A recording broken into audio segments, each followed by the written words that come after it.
Murdoch is a heavy goods engine that arrived on Sodor to help pull heavy loads on the main line. He can pull up to 5 to 10 cars each. Whoa.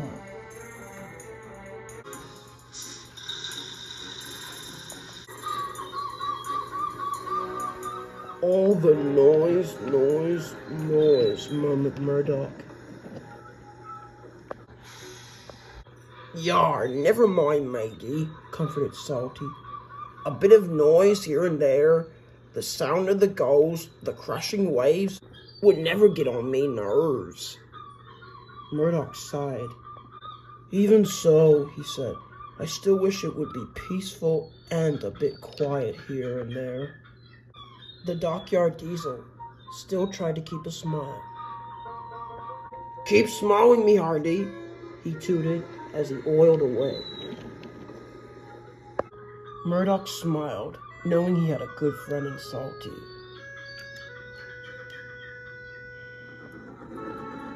Later, Murdoch was chuffing along the main line, humming happily to himself. This is more like it, he thought happily, the peace and quiet. Then he looked ahead and saw Henry stopped on the track next to him.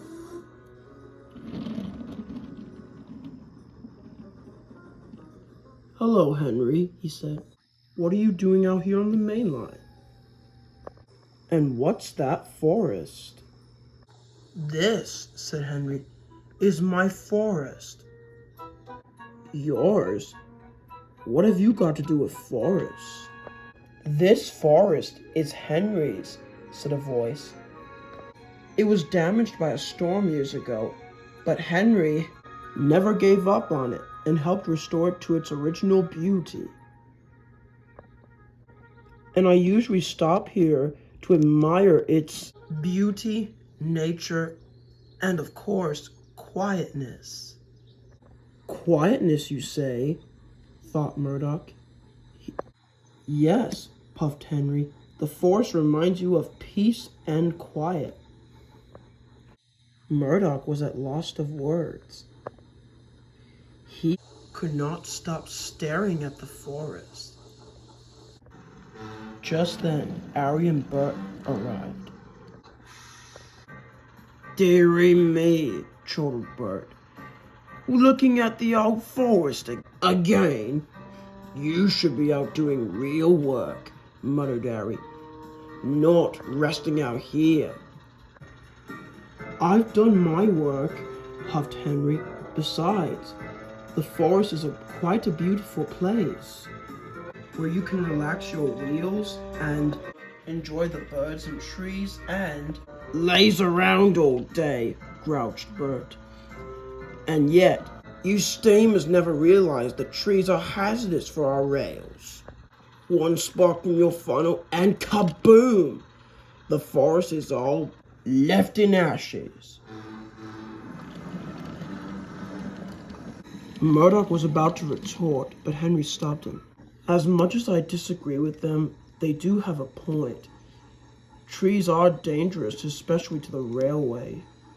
Murdoch said no more as he steamed back to the sheds.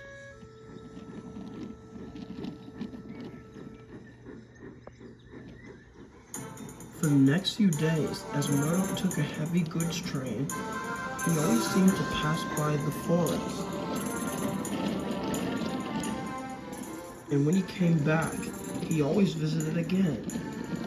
He never took his eyes off of the pretty trees and beautiful scenery. And whenever he had no work to do, he always revisited again. Ah, yes, he sighed happily. This is music to my ears. But then his driver interrupted. Come on, chap, he said. We have to get out there and do more work. Just 5 or 10 more minutes, pleaded Murdoch.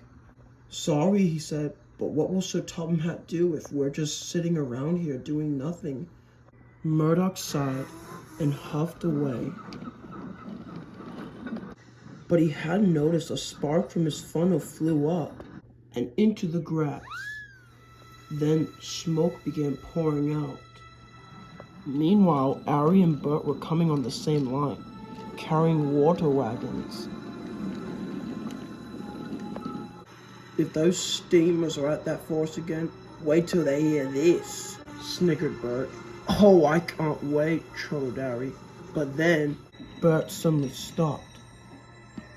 Run out of fuel again, groaned Ari. But then, his eyes widened.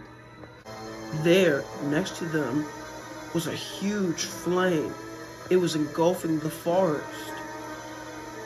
Engine blocks, cried Ari. Reverse now, Bert. I can't, he shouted back. I'm out of fuel already. Oh, that's darn it, whimpered Ari. Now we'll be blown to bits. Murdoch was stopped at a red signal when he saw the smoke in the distance. That's not steam, is it? Murdoch asked his driver. Maybe, he replied, but it looks like it's coming from the forest.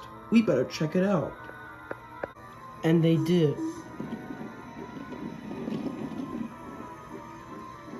When they arrived, Murdoch was shocked.